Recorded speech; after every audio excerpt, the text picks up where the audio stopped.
कहीं किसी ने कहा है, आप आनंद के मूड में आ जाओ, क्योंकि किसी ने कहा है अब आपके भोजन के बीच में अगर कोई है तो वो मैं ही हूं। हालांकि एक और है, वो इतना नहीं है जितना मैं हूं। खींचो आराम से।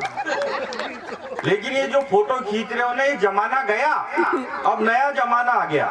हम लड़के तो कम करते ही यूज, ये लड़कियां ज्यादा करती, महिलाएं ज्यादा करती। मैं ऐसे भी खेलता हूँ, खुद को लड़का बोलूंगा, इनको महिला बोलूंगा, इससे मेरा कॉन्फिडेंस ठीक रहता है। हम तो कम करते ही यूज, ये ज्यादा करती है। अब इनको फोटो खींचना हो,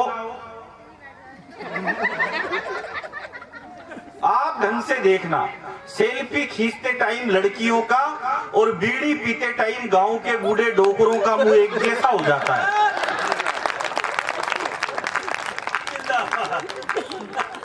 और मैं जिंदगी में सब करता हूं, लेकिन मैं बीड़ी पीने वालों का बिल्कुल भी भरोसा नहीं करता, क्योंकि वो बार बार एक ही बात कहते हैं, देख अग्नि हाथ में, झूठ ना बोल रहा हूं।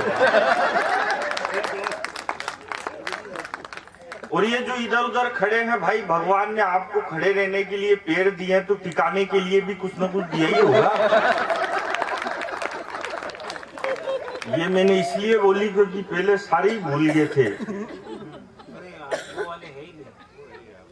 हैं? ये बोलने वाले आए ही नहीं। तो मैं आ गया ना। डार्विन का सिद्धांत है कि हम शरीर के जिन अंगों का प्रयोग नहीं करते वो धीरे धीरे लुप्त हो जाए। तो आप आनंद के मूड में आ जाओ, क्योंकि किसी ने कहा है, ये किसने कहा मेरे को आज दिन तक मालूम नहीं चला, पर किसी ने कहा है कि जो मस्त रहता है वो कभी स्वर्ग में नहीं जाता, बल्कि जहां जाता है वहीं स्वर्ग बना देता है। मैं आज की महफिल को, मैंने कहा कि आपसे ताली बजाओ।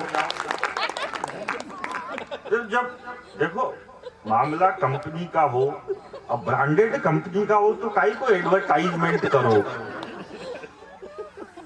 वो पिछले दिनों एक अंग्रेज मिल गया मेरे को, ये दोनों एक साथ कहाँ जा रही है? ये वही जा रही है जहां मैं भी गया था।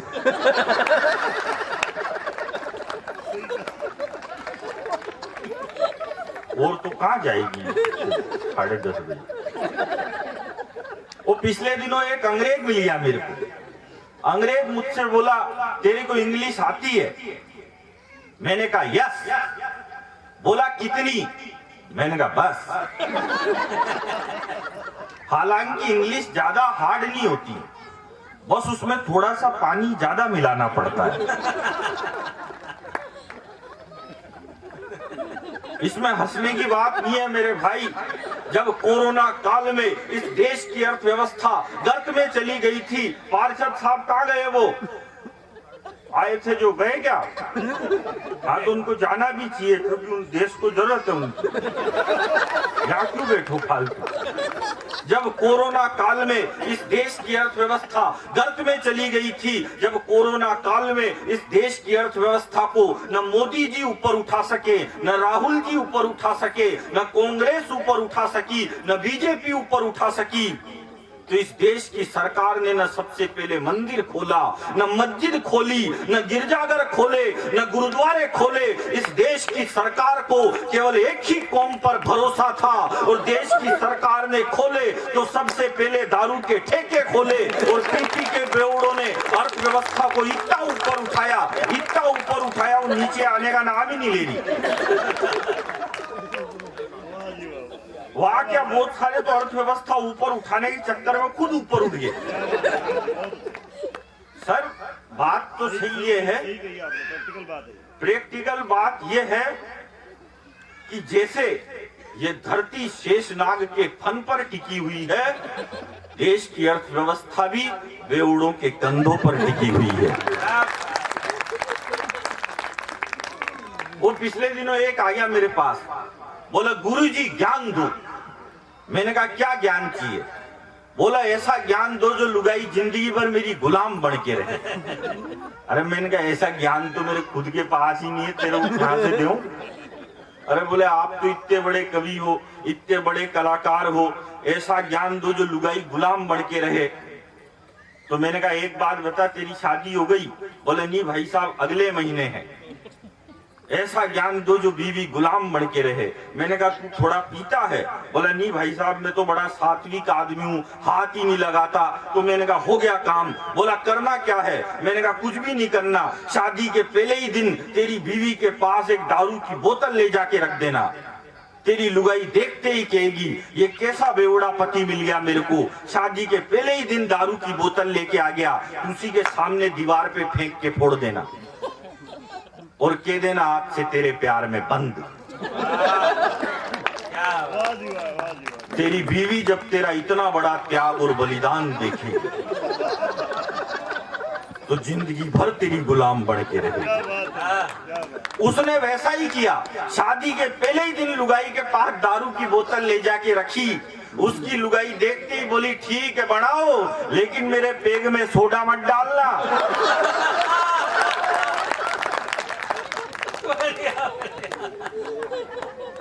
वो अंग्रेज मेरे को बोला तेरे को इंग्लिश आती है? अरे मैंने कहा आती है नहीं आती, तू पूछ तो सही। बोले इंग्लिश आती है तो एक काम कर, उधर जो वो लड़की साइड में खड़ी है उसको इंग्लिश में यहाँ बुला। अब इतनी सी तो मेरे को आती थी, मैंने कह दिया बेबी प्लीज कम हियर। लड़की आ गई, बगल में खड़ी हो गई, लेकिन अंग्रेज भी पट्टा डेढ़ छाना। बोला अब इसको इंग्लिश में वापस वहीं भेज। अब ये वाली मेरे को नहीं, लेकिन मैं भी इंटेलिजेंट आदमी, पैदा में राजस्थान में हुआ, लक्षण मेरे में पूरे हरियाणा के। भगवान कसम में वहीं पे गया जहां से लड़की आई थी। वहां जाके फिर बोल दिया प्लीज कम हियर। दिमाग से काम करना पड़ता है? और ये बिना बात परेशान हो रहा था पाकिस्तान लाओ। अब वो अभी कह रही थी बेटियों के लिए, बेटियों के लिए, तो बेटों के लिए क्यों नहीं? फिर एक बेटी ये भावुक हो गई और उसके थोड़ी समझ में आया ये क्या बोल रही है। उसके मम्मी पापा ने भेज दिया, बोला तू भी ऐसे ही करना। तो ऐसे कॉन्फिडेंस, पाकिस्तान के लिए ज्यादा परेशान होने की जरूरत नहीं है मेरे भाई। अब तो हमने इतनी तरक्की कर ली, इतनी तरक्की कर ली, अब तो हमने चांद पे तिरंगा गाड़ दिया। अब तो पाकिस्तान वाले भी फक्र से कह सकते हैं कि चांद हमारे बाप का है।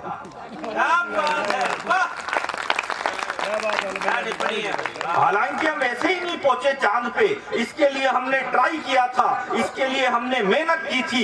इसके पहले भी हमने चांद पे जाने का ट्राई किया था, तो हम 2 किलोमीटर से चूक गए थे। तो ये सारे छोरे छोरी बावड़े हो गए, ये फेसबुक ट्विटर व्हाट्सएप पे लिखने लग गए, बोले हिंदुस्तान चांद पे जाने से 2 किलोमीटर से चूक गया, हमारा विक्रम चांद पे जाने से 2 किलोमीटर से चूक गया, हम चंद्रयान पे जाने से 2 किलोमीटर से चूक गए। अब मैं आपको एक बात बताऊं, हम 4 भाई हैं। जो मेरा सबसे बड़ा भाई है वो एमकॉम पास है और वो बेरोजगार है। जो मेरा दूसरा भाई है वो एमबीए पास है और वो भी बेरोजगार है। जो तीसरा है वो एमए है, जो कोई भी कर लेता है,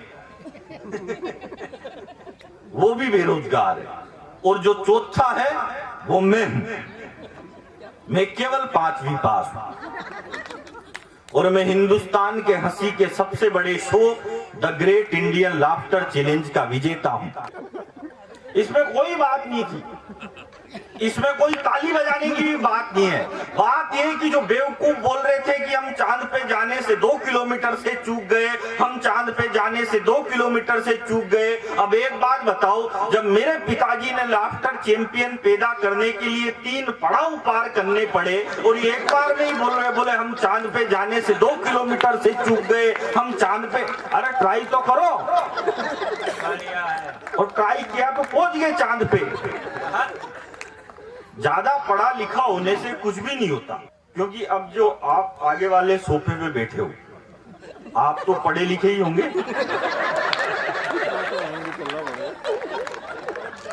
लेकिन पढ़ लिख के आप लोगों ने भी कौन सा तीर मार लिया। सुन तो 5वीं पास को ही रहे हो। ज्यादा पढ़ा लिखा होने से कुछ भी नहीं होता। याकूब मेनन को फांसी हुई तो इस देश के पढ़े लिखे लोगों ने 300 पढ़े लिखे लोगों ने रात को 3 बजे सुप्रीम कोर्ट का दरवाजा खटखटा दिया एक आतंकवादी की फांसी रुकवाने के लिए। देश के 300 पढ़े लिखे लोग गए थे सुप्रीम कोर्ट का दरवाजा खटखटाने, और सुप्रीम कोर्ट में भी सारे पढ़े लिखे थे। उन्होंने भी रात के 3:30 बजे गेट खोल दिया। याकूब मेनन को फांसी हुई तो देश का पढ़ा लिखा मीडिया बोला याकूब मेनन को गलत फांसी पे लटका दिया, याकूब मेनन के साथ अन्याय हुआ। याकूब जब फांसी पे चढ़ रहा था तो उसको अंतिम समय में उसकी 17 साल की बेटी से नहीं मिलने दिया गया। ये बहुत दुखद बात है। ये कौन बोला? ये देश का पढ़ा लिखा मीडिया बोला। तो फिर उसके बाद मैं बोला, मैंने कहा एक बात बताओ रे चोटों, जो आदमी 22 साल से जेल में बंद है,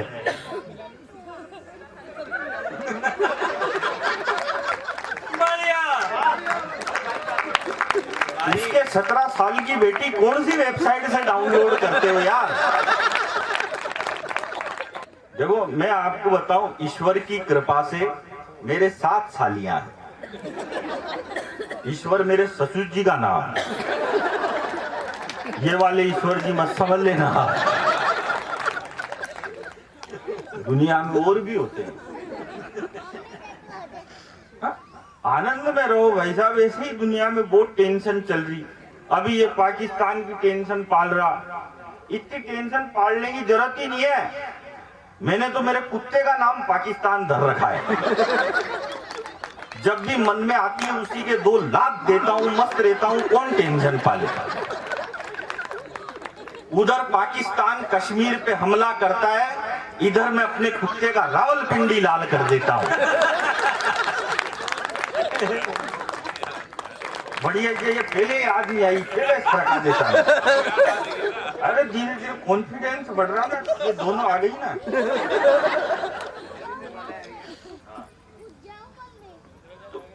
मेरे साथ तो बहुत दिक्कत हो जाती है भाई साहब।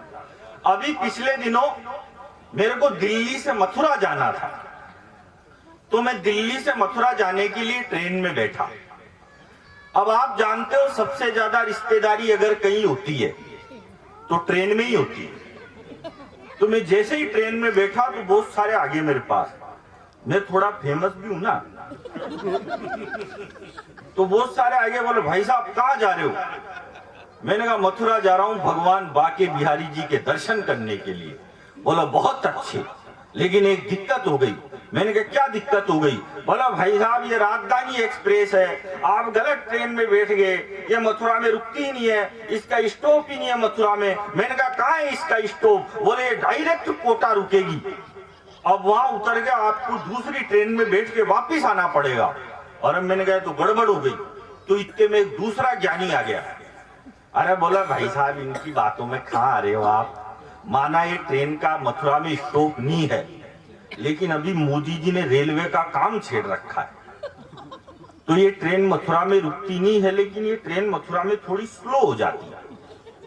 तो जैसे ही ये ट्रेन मथुरा में स्लो हो तो आप एक काम करना, एक पांव बाहर निकालना और कूदना, और कूदने के बाद थोड़ी स्पीड मेंटेन रखना। तो स्पीड मेंटेन रखोगे तो आप उतर जाओगे, आपके चोट वोट नहीं लगेगी। अब जैसे ही मथुरा का स्टेशन आया तो 10-15 आगे मेरे को उतारने के लिए बोले भाई साहब कूदो। अब मैं कूदा, कूदने के बाद मैंने स्पीड बढ़ाई तो मेरी स्पीड थोड़ी सी ज्यादा फास्ट हो गई। इतनी फास्ट हो गई कि मैं दौड़ते दौड़ते आगे वाले कोच तक पहुंच गया। तो आगे वाले कोच वालों ने मेरा हाथ पकड़ के मेरे को डिब्बे के अंदर खींच लिया। और ये तो कुछ भी नहीं है, आपका ठाका और तालियां तो इस बात पे आए, वो खींच के यूं और बोले भाई साहब आपकी किस्मत अच्छी है, वरना ये ट्रेन मथुरा में रुकती भी नहीं है।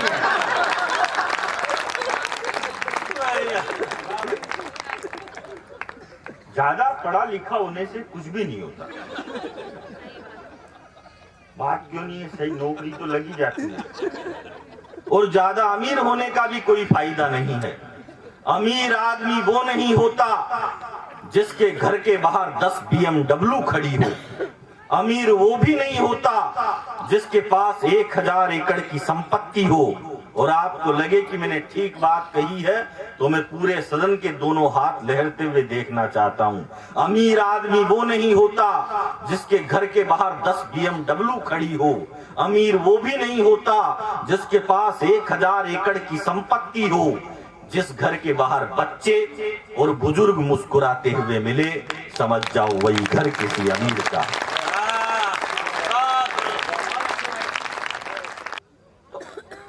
अभी मोदी जी ने ऑपरेशन सिंदूर कर दिया, तुम इतनी टेंशन पाल रहे थे।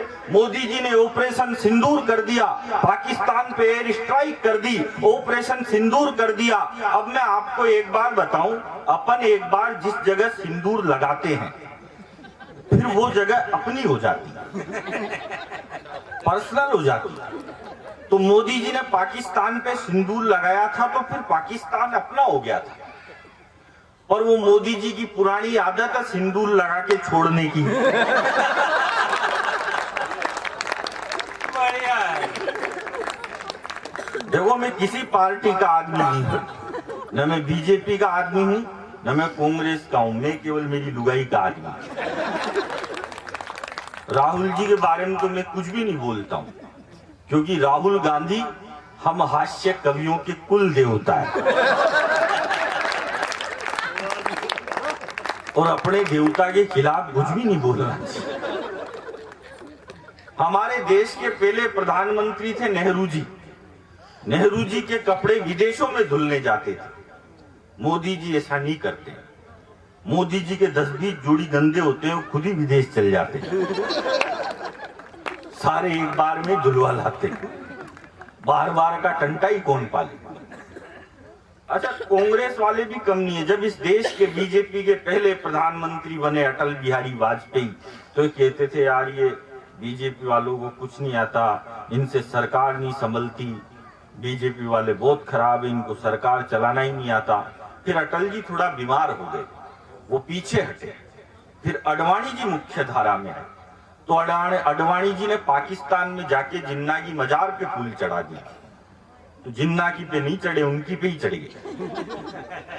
तो ये बोले कि अडवाणी जी तो और खराब है, इनसे तो अटल जी लाख गुना अच्छे थे। अडवाणी जी तो और खराब है, इनसे तो अटल जी लाख गुना अच्छे थे। फिर अडवाणी जी भी पीछे हटे। फिर वो आए 56 इंच की छाती वाले, चाय वाले। तो चाय वाले को देख के बोले कि ये चाय वाला तो और खराब है, इनसे तो अडवाणी जी लाख गुना अच्छे थे। और मैं तो कह रहा हूं रे कांग्रेस वालों, अभी तो तुमने चाय वाला देखा है, जिस दिन यूपी का गाय वाला देख लिया उस दिन कांग्रेस वालों को ये नरेंद्र मोदी देवता नहीं लगने लग जाए।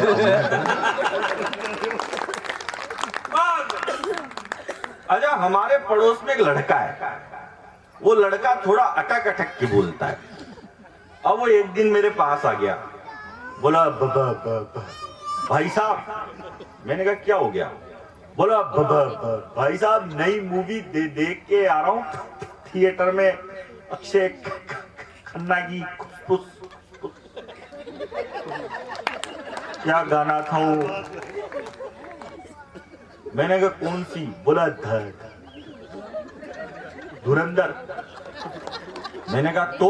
बोला आप बोलो तो आपको ये स्टोरी सुनाओ। और उसने मेरे को स्टोरी सुनाई। 3 दिन तक तो उसका इंटरवल ही नहीं आया। एक दिन वो एक दुकान पे चल गया, उसने दुकानदार से कहा, बोला भाई साहब कोई काम धंधा हो तो बताओ। दुकानदार ने उससे कहा यार एक काम करिए, 10 महाभारत है, जय इनको बेच के आ। वो गया और 5 मिनट में 10 महाभारत बेच के आ गया। फिर बोला भाई साहब ये कम क्यों दे रहे हो, ग्रोथ बढ़ाओ। दुकानदार ने उसको 20 महाभारत दी, फिर आधे घंटे में बेच के आ गया। फिर बोला भाई साहब इतनी कम में मेरा पड़ता नहीं आएगा, थोड़ी ज्यादा दो। दुकानदार ने अब की बार उसको 500 महाभारत दी, वो फिर 2 घंटे में बेच के आ गया। तो दुकानदार का दिमाग खराब हो गया, बोले 500 महाभारत बेचने में आदमी को पूरी जिंदगी लग जाए तो नहीं बिकती, तू जाता है घंटे 2 घंटे में कैसे बेच के आता है? तो बोला भाई साहब इसमें करना क्या है, घर गए जी जाता हूं, दरवाजा खटखटाता हूं और कहता हूं कि खरीद रहे हो कि पढ़ के सुनाओ।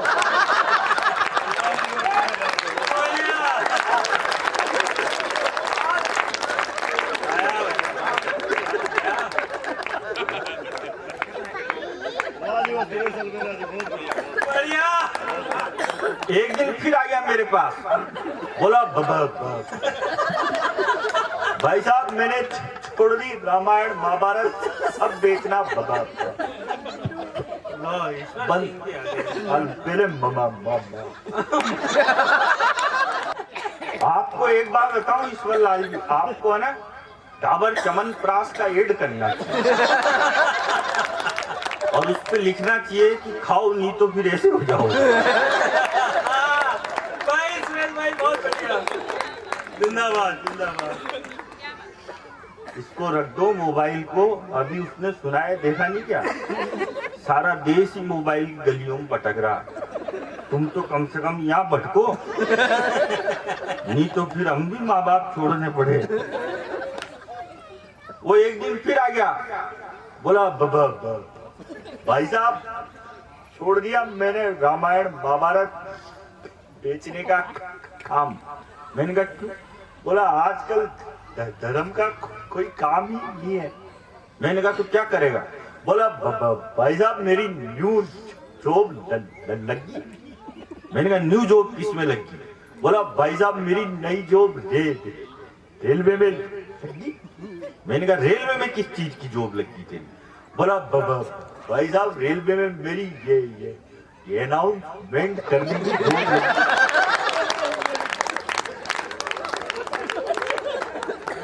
अब उसने अनाउंसमेंट किया, बोला राजधानी एक्सप्रेस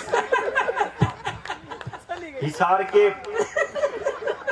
प्लेटफॉर्म नंबर 4 पर आई थी वापिस।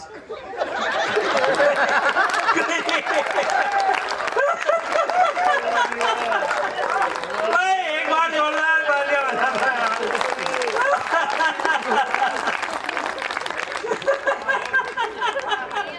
थोड़े दिन बाद उसने अपने 20 दोस्तों के साथ एक ऑफिस खोला नया।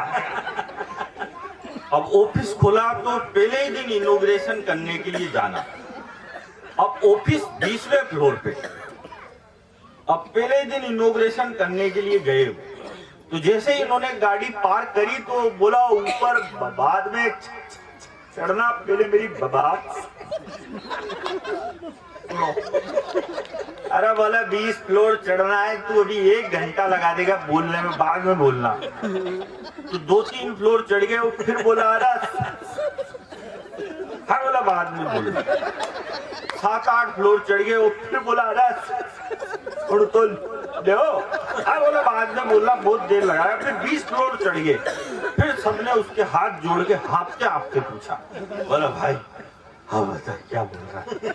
बोला मैं तो ये बोल रहा था ये ऑफिस के ताले की चाबी तो नीचे कार नहीं देगा।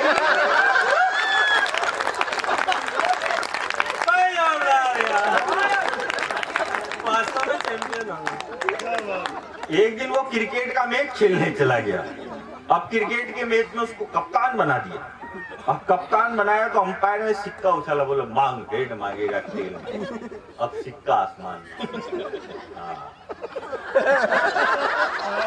हाँ यही उसके तो जो आ गया जो ही असल। अभी दीपक भाई मैं पिछले दिनों कलकत्ता कवि सम्मेलन में गया। तो कलकत्ता कवि सम्मेलन में गया तो मेरी वाइफ का फोन आ गया मेरे पास, बोला तुम घर पे आओ तो एक खाली बोरी लेके आना। तो मैंने कहा ठीक है लेके आऊंगा खाली बोरी। अब मैं घर पे गया तो मैं बोरी ले जाना भूल गया। तो उसने जाते ही पूछ लिया दरवाजे पे ही कि तुम बोरी लेके आ गए। मैंने कहा भूल गया, अभी लेके आता हूँ। बोलो कोई बात नहीं, तुम बोरी लेके नहीं आए तो मैं ड्रम लेके आ गया। और मैंने कहा चेक तो करो यार ड्रम कौन से कलर का है। तो मैंने स्टोर रूम में जाके देखा तो ड्रम ब्लू, नीला। मैंने भाई साहब बिल चेक किया, बिल चेक करके मैंने कहा फोन करता हूँ इसके पास कौन कौन से ड्रम है। मैंने उसको फोन किया, मैंने कहा भाई साहब ड्रम मिलेगा? अब बोला हरे काले पिलावी गुलाबी बैंगनिया सारे मिल जाएंगे। मैंने कहा भाई साहब ब्लू चाहिए, ब्लू, नीला। बोला भाई साहब नीला तो एक ही बचा था, उसको भी सुबह सुबह ईश्वर लाल जी की वाइफ लेके चली गई। तो बच के रहा कर कि लड़के टेटू पर टेटू बुदवा रहे हैं, लड़कियां झुमके पर झुमके लगा रही है, और जिनको झांसी की तलवार उठानी थी वो रील्स पर ठुमके लगा रही है। होली पर पानी मत बहाओ, दिवाली पर पटाखे मत चलाओ। वो इजराइल इतना सा देश है, इतना सा नहीं थोड़ा ज्यादा बड़ा है, पर यूं छोटा सा ही है। वो रोज भाई साहब परमाणु बम फोड़ रहा, वो ईरान इतना सा रोज परमाणु बम फोड़ रहा, और ये हमको दिल्ली में सूतली बम नहीं फोड़ने देते हैं। भाई उनके बम से कौन सी ऑक्सीजन निकल रही, हमारी फूलझड़ी से कौन सा प्रदूषण हो रहा। एक बार क्या हुआ, मैं आपको ध्यान की बात बताऊं, ये जो दो बच्चे घूम रहे हैं, बच्चों ये संसद भवन नहीं है, ऐसे नहीं घूम सकते हो। एक बार एक बस में 5000 नेता बैठ के जा रहे थे। 5000 एक ही बस में? मैं बस को ट्रेन बना के ले जाऊं, तुम्हारी क्या दिक्कत है? 4990 आप बोलो तो अभी नीचे उतार दूं। मेरी तो घर की बस है, मैं कितने ही बिठाऊं। मेरे ऐसे दिक्कत हो जाती है, मेरे संकट नहीं रहता। जैसे दीपक भाई आप संचालन कर रहे हो प्रोग्राम, ऐसे कभी कभी मेरे को भी दे देते हैं।